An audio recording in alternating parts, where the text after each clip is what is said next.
Welcome, everybody, to the X Factor podcast. This is episode number 30-something. We are climbing, or don't even bother going like this, John, because the artist formerly known as our producer never inserts the graphic with the episode number when you do that, or I do. It was supposed to be that way. We're supposed I've to go like stopped. this so that he would put the Yeah, episode right there. I've stopped doing that. He stopped doing it. Yeah. So, yeah, this is episode, as far as Parker's concerned, this is episode number 1, Parker. But it's really like 30 something. We're climbing our way up to 50, and we haven't decided. Perhaps you could help us, fabulous listeners. We haven't decided if we want to celebrate episode 50 by doing a live Zoom call. That would be the show, it would be the episode with our P1 listeners. Yes. If you're a P2 or a P3, you're SOL. You need to level up between now and then. Or if we want to do that before episode 50. And so comment below on YouTube and leave us a message if you're on one of the podcasting audio apps. If you want to do that and join us on episode 50, or we should do it sooner and you're just chomping at the bit and you can't wait. And I think what it would be is you just have an opportunity to ask us questions. You know, is this thing X Factor? Is that thing X Factor? What's X Factor in this industry? And, you know, it would be impromptu. We'd have to answer. We wouldn't have any time to prep. You would be putting us on the bottom gun coffee hot seat, which is exponentially better than the old Budweiser hot seat. Remember that, JR? I do remember that. Yes. So we have the Bottom Gun Coffee hot seat brought to you by our friends at bottomguncoffee.com. Bottomguncoffee.com. Yes. And by the way, if those of you are watching on YouTube, you'll realize that we do not have a show producer because we were supposed to start at 1 o'clock and our producer didn't show. So we are going solo right now, although I see someone's trying to enter the room. He said it won't let me in. Oh, is that what he said? Yep. Should we let him in? That's the question, though, really. Sure. And we'll just shame him. Okay, I'll let you shame him once. How long will it take him to figure out we're already recording? We already started the episode. I don't know, but we said 1 o'clock. It's 1:14 now. Before you let him in, yes, I just want everyone to take note of the clueless expression on his face when he joins the call. Yes. That's all. That's all. Everyone monitor this. So if you're not watching on YouTube, you have to watch on YouTube. I'm going to admit him now. Let's see what happens. All right. Here's our show producer. 15 minutes late. Yeah, this will make for great audio. Wow. I mean, the only thing it's missing is tinfoil over his hat. Parker, nice of you to join us, our crack show producer. We've already started the show without you. We are recording, and I just have to say my hat's off to you for the glorious wardrobe, your virtual background. That might not even be a virtual background. The sunglasses, the headset, but most impressive has to be the T-shirt. Yes. Well, Coach, I didn't expect to see Parker this way. We were expecting him to kind of wander on kind of aimlessly. Instead, he came with purpose today. He brought the red, white, and blue today. Remember the time that I joined our Zoom call naked? Aren't you glad that we weren't recording and yes. You guys hadn't already started the show and I just showed up dans le bouffe? Yeah. I believe French for in the buff. Yes. I remember, and I'm trying to forget. And yeah, I'm glad we weren't recording. I believe your exact words were, "That's a nice sweater you're wearing, Brew." Yes. Yep. So, Parker, we were just commenting that this is an episode late in the 30s. We're not sure what number, and we're confident that you don't know either. But today's episode, which is brought to you by our friends at Bottom Gun Coffee, I drink my Bottom Gun coffee out of a Bottom Gun coffee mug while wearing a Bottom Gun coffee shirt. And the only person that can outdo me on that front is Jon Rennie, who drinks Bottom Gun coffee out of a Bottom Gun coffee mug wearing a Bottom Gun coffee shirt while assuming the position as the actual Bottom Gun in a submarine. Yes. I don't know what that is, but yes. You're in the actual torpedo tube sipping coffee. Are you not? I've been I inside remember you sent me like a little. You sent me a little Snapchat video of that. I've been inside a torpedo tube, yes. On a Drinking Bottom Gun coffee as the Bottom Gun. Back then, the Bottom Gun hadn't been started, but I think I probably was drinking coffee. I was always drinking coffee on the boat because we were always tired. I'm sorry, Bill Mosier, CEO of Bottom Gun Coffee. I was trying to get him to play along with this whole scenario I cooked up, but he's too honest to just ad lib and do any kind of improv. He's an honest kid. He's like George Washington. He will never tell a lie. And so anyway, it's like Parker has muted himself without muting himself. I think he is. This is his finest work so far, John. I think so. I mean, visually, for those who are not watching on YouTube, visually it's appealing. Audio is perfect. Yeah, he even changed his screen name to America. America. I like it. So today's episode is X Factor cartoons. Cartoons, yes. And I believe this is a challenge issued us by James Apollo. That's his handle. James Apollo Elliott. James Apollo. It's his call sign. Is that really true? Is call sign really Apollo? True. It's call sign Apollo. Yep. I like it. Call sign Apollo. Mm-hmm. Apollo Creed, right? I think it's because he's built like a Greek god. I'm just built like Greek. So, yes, cartoons. Cartoons. John, for this episode, I am being very serious, and transparent, and showing journalistic integrity. Ooh, okay. I am not a fanboy of this brand, of this cartoon, or of the writer or the characters or anything. And in fact, I haven't watched the show in years, since college. Okay. The only reason I watched it in college is my roommate was a big fan. And it was his TV, so he controlled I would say he controlled the remote, but to age myself, we didn't have a remote on our TV back then. Oh. So, I have to give credit where credit is due, even though I'm not a fan. I'm a fan of a lot of cartoons. This is not one of them. My favorite cartoon and cartoon character is Foghorn Leghorn. Ah, well, he's a classic. Like this crotchety old wise sage who's funny and is often a heel at his, he does things and becomes the heel at his own expense. But the cartoon I chose is actually, well, I'll give you a hint. The characters are all yellow. I was thinking that was what you picked. That was the hint I would use too. So everyone is yellow. So yep. And this is a category when you Google. I don't think at any point anyone's thinking I'm talking about SpongeBob. Even though yellow. No, you could. He is yellow. I'm talking about the Simpsons. The Simpsons. The one and only Simpsons. All right. When you Google why is The Simpsons the greatest cartoon in history, you get 174 million results. Oh.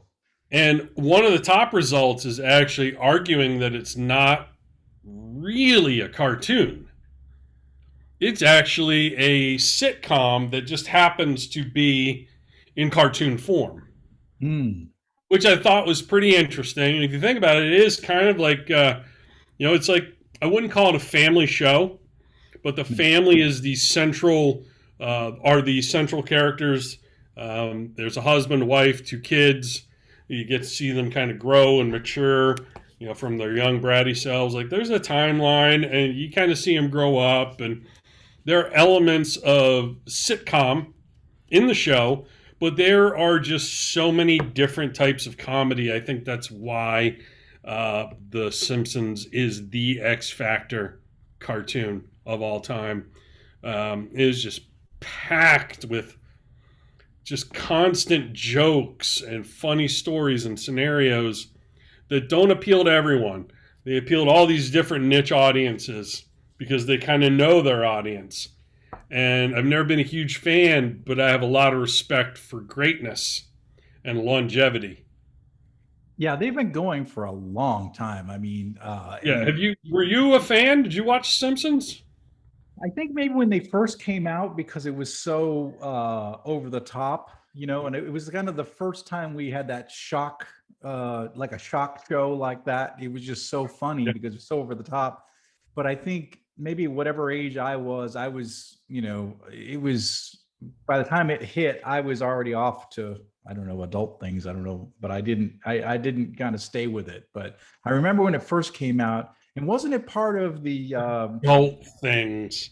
That makes you sound so dirty, like a what's that? dirty old man. Adult I had things. No, moved I mean on just to like adult things. I was watching Skinamax. I think I was in the Navy is what I meant to say. Porn. I didn't have time to watch cartoons, I think is what I meant to say. But didn't it start off part of the Tracy Ullman show? I don't, and then it branched off from that. I think that's, Not sure. Yeah. but if we had, show producer Parker, this is it.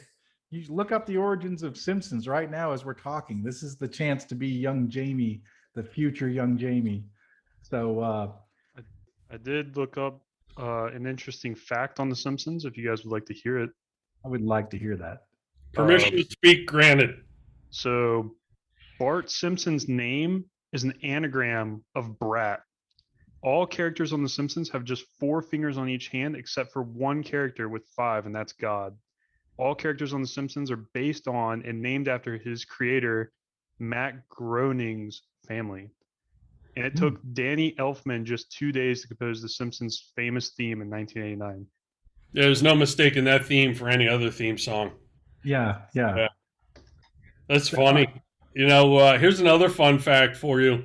He deliberately, Groening, deliberately made all the characters yellow very intentionally because he wanted them to be instantly recognizable anywhere on and off TV.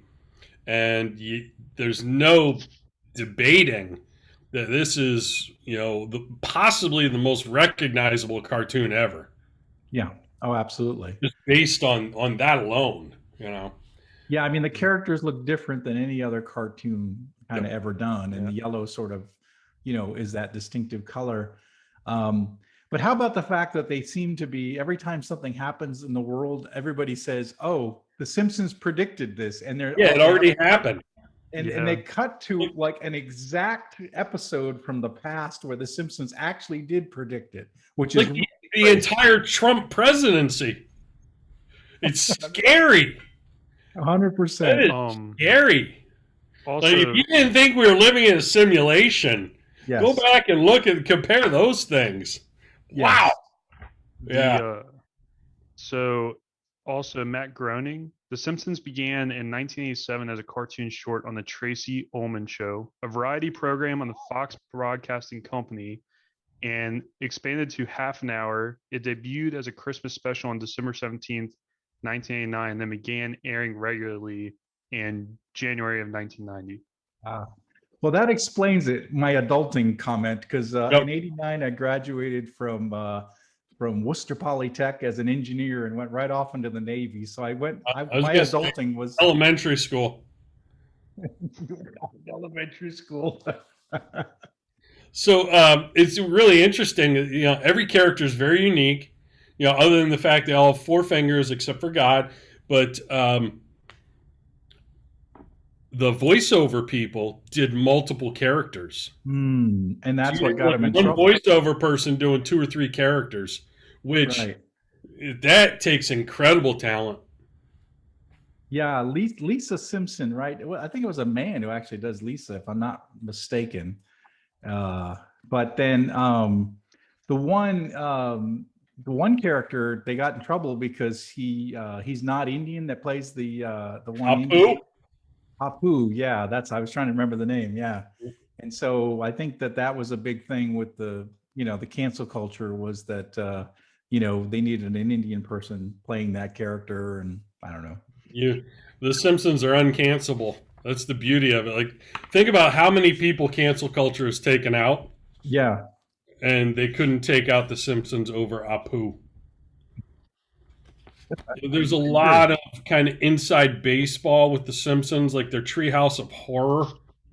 I don't know if you remember the Treehouse of I Horror. do. They kind of Yeah. spoof near every horror movie ever made, from The Yes. Shining to The Mummy to Frankenstein. They spoof all of it and inject elements of that into The Simpsons with the Treehouse of Horror, which is pretty cool. And like you said, pop culture, they throw in real celebrities. Like I think Keith Richards and Mick Jagger, the Rolling Stones were in one Yep. episode. Yep. Um, and like, it's, I don't know that I would call it highbrow humor, but it's not lowbrow humor like South Park and The Family Guy. Right. There's something there to it. So I just think it's fascinating. But the biggest reason, John, I think it's X Factor is um, they employed, guess how many different writers? I have heard this. There are a lot of writers, if I'm not mistaken, over time they brought people in and out, right? Is that right? I want to And understand. I think that's the big business and life lesson here. In all seriousness, they've had over Yeah, 126 yeah, I thought writers so. on the show, and the point being, like, it isn't just like because of longevity. They've always brought in a lot of writers. When you have a bunch of writers, you can pack all those jokes into a very short amount of time and condense it and really keep people engaged. But also, like, you've got to have a lot of outside input to get great ideas, Yeah, and yeah. you've constantly got to be cultivating new ideas, fresh ideas, and having a place to really store those ideas. Ah, So I think that's a pretty powerful thing. And what are you doing with all your ideas? You ah, know, because excellence, especially sustained excellence, like in the case of The Simpsons, it's you need to have quantity, mm, jokes, stories, concepts, bits, and those are all essentially ideas. You need to have quantity in order to get to quality. One mm. can't happen without the other. Oh, and did you know that I just came out with a new book, John? I was going to make a comment. You were holding it up in front of the screen, and for Did you those know that are that? listening, audio only, you are holding up a book called The Idea Journal. So, Coach Wu, Yeah, talk to us about the new book you've got coming out, or yeah. that's out. It's So out. it was inspired by Homer Simpson. I'm just kidding. So yeah, I was at Moe's drinking some Duff, and I had this idea to have an idea journal. And it's not just a bunch of blank pages where you list your ideas. There's actually a page in here at the end of every week where you can go in and use my proprietary idea grader to grade your top ideas. But the whole point being, you got to have quantity to get to quality. And Absolutely. my goal for everyone, whether you're a client of mine, a listener, a reader, whoever, is to generate 10 ideas a day. And it could be 10 different ways. Like, for example, if you're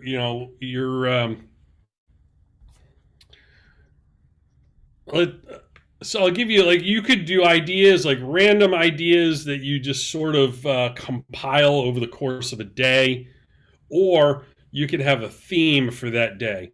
Hmm. Like let's say you feel like you're really busy and there aren't enough hours in the day. Well, one day you could just decide I'm going to come up with 10 ideas on how I can save time in my work day. I You know, love that.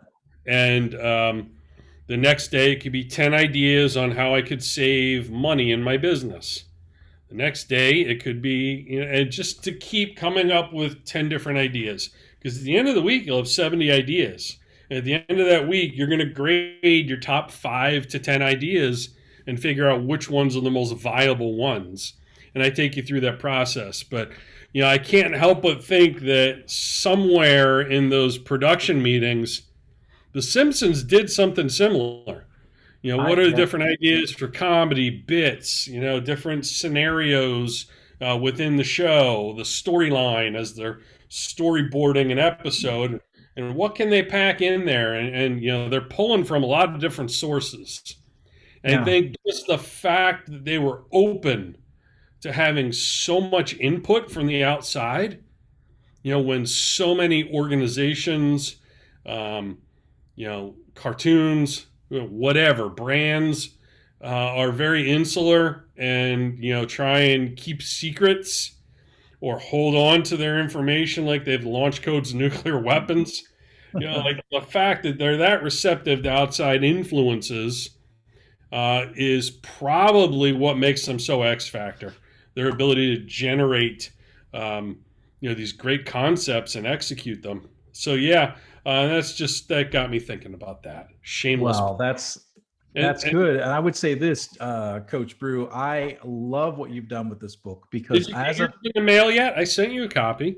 I think it's arrived. But I have perused what you put online, and I am really excited about it because as an entrepreneur, I keep what I call a commonplace notebook. So all the different ideas and things I'm thinking about, things I'm learning, I put it in a book. And the problem is, I have so many ideas, and for me sometimes it's like, what do I do next, right? And so what I like about this and what you've done with this is, and that's why I think it's so brilliant, is that you give a methodology to say, where should I move forward on which of these ideas? And I think if you give The Simpsons as an example, they're doing the same thing. They had to have some sort of methodology to say, okay, well, this is good, but you're talking about this would be really difficult to tell this story in a half hour or what have you. So we're gonna put that on hold. But this one we could do. This one we can do. It's really funny and it's easy to do. And this one's so you have a way to rank it, which I think is the biggest problem. I think for entrepreneurs is that we're always constantly thinking of new ideas, but there's only so many hours in the day, minutes in the hour that we can actually do those things. So that's why I like it at least as an entrepreneur, business leader. For me, I'm excited to get the copy and put it into use because I think that's my biggest problem. I don't have a problem with ideas. I just have a problem which ones to do. So If you didn't get it in the mail, it might be because I addressed it to your dogs. And I don't know if you've noticed that, JR. From time to time when I send you noticed. things, I address it to Marley and Luna Rennie, care Yes. of Jon Rennie. I remember we got one book. I think it was the stadiums Beyond Stadium Status was addressed that way. Yes. So I like it. Keep you on your toes. You need to. Someone needs to. Yeah. So that's my X Factor cartoon, The Right. Simpsons. What? I'm going to try and guess what yours might be. Okay. Hold on. Permission to guess. Oh, please do. Yeah. So, because you're such a Disney fanatic, and we talked about X Factor, I forget what it was, X Factor destinations, maybe, or cities, or towns, or Oh yeah, I've had Disney a few times. Disney Yes. World and Celebration, Florida. And I'm going to guess you're going with the original cartoon, which was, or Walt Disney's original cartoon, which was Mickey Mouse. Nope, it's not that. I know. But one that's almost as old as Mickey Mouse. Oh, Coach Brew is blown away. You know, one of the reasons I like The Simpsons, right, that you picked The Simpsons is longevity, right? The Simpsons have been Yep. around for 32 years, right? And Bart hasn't grown up since then, by the way. Amazing. I think all those cigarettes stunted his growth. I think so. But I picked one that same reason, it has some longevity and something that I watched as a young boy and something that I always loved. But I didn't realize how long it's been around and how I don't know how pervasive it is in our culture. But I picked one that we were probably all familiar with. You know, I like, for example, the Coyote. You know, what was that? Wile E. Coyote. Wile E. Coyote and the Roadrunner. Roadrunner. That was always a favorite of mine too, because it was this sort of back and forth, right? It was always you know, the Coyote was chasing the Roadrunner, and he never got that Roadrunner, and that was the whole storyline. One of my Let me ask you cartoons something about ever. that, John. Yeah. Let me Yeah. ask you something about that. Yeah. Who do you think got more free plugs? The Acme Corporation in the Roadrunner cartoons or Bottom Gun Coffee on the X Factor podcast? I would say Bottom Gun Coffee, 100%. Yeah, I think so. So I chose a very similar cartoon, but one that was more a cat and mouse game. And yeah, you'd have to give me a hint. You know, I don't know. You know what it would be if it wasn't Mickey Mouse. Could you maybe give me a hint? Well, this was an animated series that was done in. It was started in 1940 by William Hanna and Joseph Barbera, called Tom and Jerry. I wanted a hint. Oh, Tom and Jerry. Oh, cat Tom and mouse. The cat and the mouse. Cat and mouse. That was the hint. I got you now. Yeah. So I smell what you're stepping in. Yes. So have you ever seen Tom and Jerry? Yeah, my parents were named Tom and Jerry. Are you serious? Fun fact, yeah. Wow, I didn't know that. We just learned something new about Coach Brew today. Yep. So Tom and Jerry was a cartoon. It was a cat that was always trying to get a mouse. And it was similar to the Coyote and the Roadrunner. The cat could never get the mouse. The mouse would always foil the cat's plan. And this was the whole storyline. And which one was which? Well, Tom was the cat, as in a tomcat. Get it? Tomcat, see? Yeah. And Jerry was the mouse, as in Jerry the Mouse, which makes no sense. So, did you know that their original names were not Tom and Jerry? I did not know that. My parents? They were originally named Jasper and Jinx. Ah, well, I'm glad they changed it to Tom and Jerry. It's like he's a patriotic Cliff Clavern. He is. Yeah. This is like it's a little patriotic Cliff Clavern producing our show right now. You know, Normie, did you know that their original names weren't Tom and Jerry? It was Jinx and what was Jinx? It? Jasper. Jasper and Jinx. Did you know the toilet duck, Normie, was originally my idea, and they stole it from me. It was a billy goat. You know how many people are not getting the Cliff Clavin joke? If you're a millennial or a Gen Zer and you're listening to this, you're not getting it. Cliff Clavern is the mailman character from the TV show Cheers. Yes. Yeah. Ask your parents or grandparents all about that show. He's also Mr. Potato Head from Toy Story. So. Oh, really? I think so. Yeah. Didn't know that. Yeah. Yeah, I think Mr. Potato Head. Yeah, and he's also the truck in the Cars cartoon or movie. That makes sense. You know, Lightning McQueen's truck is actually Cliff Clavin. Wow. So, Tom and Jerry. Good facts. Tom and Jerry. So get this. So it was invented in 1940, rolled out. Get this. We're about to go to war. The world's about to go to war. And Hanna and Barbera decided, you know what? Let's make a cartoon about a cat and a mouse. Like, who's going to watch this? Well, I guess everybody watched it. So they made 114 short cartoon animated movies from 1940 to 1958 and won 7 Academy Awards for Best Animated Short Film. So they did these original 114, and they basically were on TV. They were in the movies. They play before you go see a movie. You'd have these cartoon shorts, and Tom and Jerry were like a regular fixture to those cartoon shorts. This is during the American Revolution. Is that what you said? Yeah, it was during the World War II. Gotcha. So yeah, but in 1957, MGM, they revived the series, and this time Gene Deitch directed it. He did 13 additional short films. Between 1961 and 1962, Tom and Jerry became the highest grossing animated short film series of that time. And then later, Chuck Jones took it over. And from 1963 to 1967, he did 34 short films. And then eventually between 2001 and 2014, they made a number of 3 more short films and had a total of 164 short films. And that's all there was. So these are the little shorts that are on, you see them on the Cartoon Network. You see them used to be on the weekends, when you'd watch cartoons. Like when we were kids on Saturdays, you watch cartoons. Tom and Jerry was always a fixture, but there were really only those 164 original short films.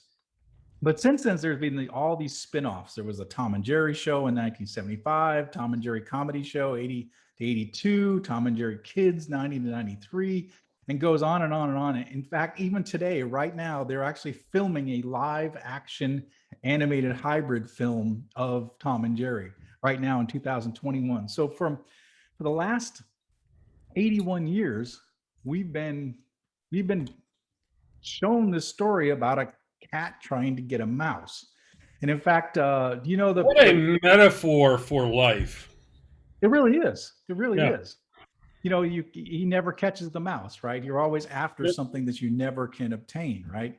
And you like might a good know this. Show producer. Say that? Like a good show producer. Yeah, it's almost or impossible. Just someone who can put the episode number between my hands when I go like that.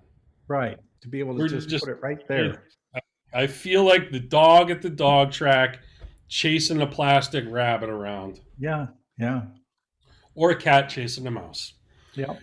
John, this is sort of the inside baseball in this show. We record a couple of shows on Sunday afternoons, and the other show that we're recording today after this one, I'm not sure when it'll air, probably whenever Parker feels like it, but it's X Factor Relationships. Yes. And as I am looking, I don't know who you chose for your X Factor relationship, other than maybe you and Parker as a power couple. But Hanna-Barbera very well could be an X Factor relationship. How well William Hanna and Joseph Barbera worked together. The two of them created Huckleberry Finn, the Flintstones, Yogi Bear, the Jetsons, Johnny Quest. Which stars Mike Pence, by the way. Mike Pence is in Johnny Quest. For those of you that's an inside joke. Some of you might get that. So Adam Ant, Laurel and Hardy. I mean, I'm not even naming all of them. Abbott and Costello cartoon show, the Fantastic Four. I mean, that's incredible. Yeah, there are a ton of these. New Adventures of Huck Finn, Scooby-Doo, arguably their best one. Do you remember Josie and the Pussycats? Yeah, I do. These are all from my youth. Did you say Ute? My Ute. Do you remember the Harlem Globetrotters had their own cartoon in the 70s? I remember that, yeah. Hanna-Barbera production. Yeah, I said Flintstones, right? Scooby-Doo movie. Super Friends. I mean, these guys are prolific. They did the Addams Family, Hong Kong Phooey, the Partridge Family, Grape Ape. Remember Grape Ape? Remember Grape Ape, yeah. Dino Mutt, Jabberjaw. I mean, this is incredible what they have done. So amazing. Just but think about the originality of it, right? Just all those different original shows that they created. In your lifetime, you might do 1 or 2 original things. These guys did, dozens of It's almost original. It's almost like they had an idea journal. It would almost like that. Absolutely. I am flipping through their body of work, and I am already up to like 130 different shows and pilots. I mean, they did the Berenstain Bears in the 80s. Yep. It is crazy. But Just it started in prolific. 1940 with Tom and Jerry, and that's really what's incredible. And that those two, that cat and mouse, have stayed and been around for all these years. And it's it's entertained essentially three generations of children, essentially. And Who did you relate to more, Tom or Jerry? uh I don't know. I think probably what I really liked about it is it kind of reminded me of me and my brothers and sisters, because we were always kind of chasing each other around and beating each other up and trying to get each other in trouble. And that's what Tom and Jerry always did, is that they were trying to get each other in trouble. And I think maybe I related. I saw it like me and my brothers and sisters. I don't know which one I associated with more. But how about you, Coach? Anyone that you associated with? So I never had pets growing up. So it was, my parents were convinced I was allergic to dogs, which I think is a complete BS excuse, because the second I moved out of my house, I got a dog. I've Right. always had at least one dog, usually two, and I'm not allergic to dogs. So I feel like I had a very deprived childhood, so I couldn't really relate to the cat because I didn't have any pets. But what I thought was really kind of creepy is the people that owned that house had no problem having it be infested with mice or a mouse. There was Yes. at times more than one mouse, and having that little hole Yes. in multiple places in the house cut out in their floorboards Yes. and the baseboard going around the walls. They had no problem with that. It's kind of creepy. Yeah, it Like, was. what kind of homeowner are you living where So that this is you're really okay with interesting. rodents infesting your house? So this is an important thing you bring up, because recently it was a big deal. So about 2 months ago, Reddit exploded. There was a question, and the question was, are Tom and Jerry actually best friends? And there was a bunch of debate over Was this. this like conspiracy theory? Correct. But then I wish I would have the guy's name on Reddit that did it. But one guy answered the question so well that all of Reddit went, "Oh my gosh, he's right. They are best friends." And let me tell you his argument. Let me read it right here. It says, Tom and Jerry are best friends, but Tom has to pretend to hate Jerry in order to protect Jerry. So Tom's owner doesn't replace Tom with a cat that actually wants to kill Jerry. And that was his ultimate conclusion, that they're actually best friends. So they pretend to chase each other around, or pretend not to get caught, or pretend to get caught, but in order to protect Jerry, he pretends to chase Jerry around. I think it's brilliant. And the thing is, if you look at some episodes, it kind of proves it. Most episodes, Tom and Jerry are sort of just, they're actually seen having a good time or relaxing until someone comes around. And then they automatically go in the chase scene where the cat's chasing the mouse trying to get away, and all this sort of thing. And there is another episode where they bring in a mechanical cat to replace Tom. Mm-hmm. Tom and Jerry work together to foil the mechanical cat.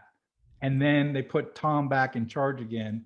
And at the end of the episode, Tom's seen thanking Jerry, and the two friends exchange a smile, and they shake hands. That are back to normal. So the truth of the matter is, Tom and Jerry were actually best friends, and it was all just a ploy so that Tom could protect Jerry from a real cat. He's running protection like he's part of the mafia. That's what I said. Jerry's just kind of paying him off. Yeah, yeah. So I think now you mention it, there's scenes, John, where like after Jerry would run in the hole and Tom would lay down outside of it, they'd just be laying there sleeping right on opposite sides of the wall. Yes. inches away from each other. That's as close to spooning as Tom and Jerry could get without being outed by the 100%. homeowner. 100%. Yep. But I think it just, I think it gives you great. I think what's great about Tom and Jerry is that it's a simple story, right? It's a simple idea, cat versus mouse, that they've developed into all these different storylines. And I think just in terms of you going back to your business and thinking about your business, you can take something that's relatively boring or relatively like a cat and a mouse, something that everybody knows, and you can make it unique and special, and it can last 81 years like Tom and Jerry did. And you don't have to have, I don't know, something that's super unique and super out of the box just as a base concept, but just a cat and a mouse and how they fight, how they are a friendship can endear generations for 81 years. I think is pretty special. Yeah. It's proof, like you said, simple's powerful. It really is. Yeah, it really Simple is. things that have that longevity Yeah. stand Yeah. the test of time. I love it. That's great. Yeah. So that's it for me. I like Tom and Jerry. It's one of my favorite cartoons growing up. And yeah, they've been around a long time and a lot of variations. Won 7 Academy Awards. I didn't even know that until I researched this. Wow. So it's pretty amazing. All right. I'm going to regret this, but I'm going to do it anyway against my better judgment. When the whole thing goes to hell, blame me. All right. Parker, what's your favorite cartoon? As of right now, probably like Rick and Morty. Oh, Never heard of them. Oh my goodness, it's an amazing show. Mm. Rick and Morty's amazing. What makes it X Factor? Well, oh gosh. Rick and Morty, one of the cool things about Rick and Morty is like basically So it's for people about who don't know Rick and Morty like me, what's the premise? the basis of it is so Rick is a old, like I guess he's Morty's grandfather, but he's like the smartest, most genius scientist in the universe. And like that's like the basis of the film is like he is like the smartest person ever. He has all this technology, all this knowledge, and but his social skills are just like absurd. Like he doesn't know how to like communicate or talk to people without being like rude or like just kind of messed up or doing some I messed like up. that guy. I like Yeah. that guy. Yeah. But Morty, on the other hand, is more of like is like almost like a balance to Rick, and they go on like adventures through the universe together. And but it's really cool because every season there's an underlying theme that you have to find within each episode, which is I think is kind of cool. Um, like there's a lot of like Reddit debates about. Hold on, I'm gonna look this up just to make sure. Parker, look up the Reddit debates just to make sure. Well, 2000. So this swing was 2013. Is that when it started? I believe so. Yeah, to first year 2013. So, and what's kind of interesting is there's a lot of theories, like fan theories, on this show because the way that they produce these seasons and the episodes, it leaves like some sort of mysterious little like Easter egg behind in each episode. And they purposely do that to get the fans to almost dive deeper into like the meaning of why they're making a show in each episode. So they're driving engagement on like message boards and I fan like sites that. and stuff. That's Yeah. smart. Oh yeah. So That's an X Factor lesson there. Yeah. Yeah, So, get your fans to do your marketing for you. I mean, yeah, really, exactly. it is. I like that. and Wow. yeah. So I mean, it's an awesome show, and it's I kind of got turned on to it in college. My roommate Hunter, he like had Did you introduced say me you used to get turned on by your roommate in college? to no, you say no, your roommate was Hunter Biden? no, no, but he is so far from that. He's an awesome guy, but he like showed me the show, and like he was telling me how like uh the plots and the twists and all those other things. And one of the reasons why I liked Rick and Morty so much is it's different than any other cartoon I've ever seen in my life. Like usually there's like a beginning and ends, but with this show, it's like there's always a loop. There's always an Easter egg that you're supposed to find before watching the next season. So it's almost like the Marvel movies where you have to watch Yeah. the last movie to understand the new movie. Yeah. Well, I think Marvel's done a great job with those series to get you Yeah. sucked in. So, Especially, John, yeah. do you know why I asked Parker that? I don't know. No, I don't. Because I was convinced that the kid was wearing a hat, a headset, and tinted sunglasses. Yes. Has been very quiet. Yes. I was convinced he's wearing that costume to make it easier to fall asleep. So I just wanted to see if he was still awake. No, And he called really my was. bluff. He totally called my bluff, and he was awake. He was awake. He was alert, and he had an answer that had an X factor. Who knew? He just But keeps this- getting wilder and wilder. Yes. Perhaps the most disturbing part of all of this is he might have more fans than both of us put together on this show. 100%. I believe that people watch the show for Parker and not for you and I. 100%. Oh, yeah. Yeah. And it's the he gives a lot of sexual tension. Could be. Everybody loves Parker, Everybody loves Parker. Yep. except for me. Yeah, we know that. So, John, Yes. this was X Factor Cartoons. Hopefully, P1 listener James Apollo Elliott feels we did the topic justice. And I do want to encourage everyone, if you want to issue a challenge to us to find the X Factor in a particular category, product, service, brand, anything, Yep. message us. Leave us a voicemail at thexfactorpodcast.com. And John, Yes. so we're going to do the show for the P1s where Yes. they can join on a Zoom call. If someone is listening to this saying, P1, what's that? How do I become one? I want to be on that live show. Yeah. So the P1s are Yeah. the P1s are our active listeners. Those are the people that are not only just listening to the show, but they subscribe. They don't to, sleep through it.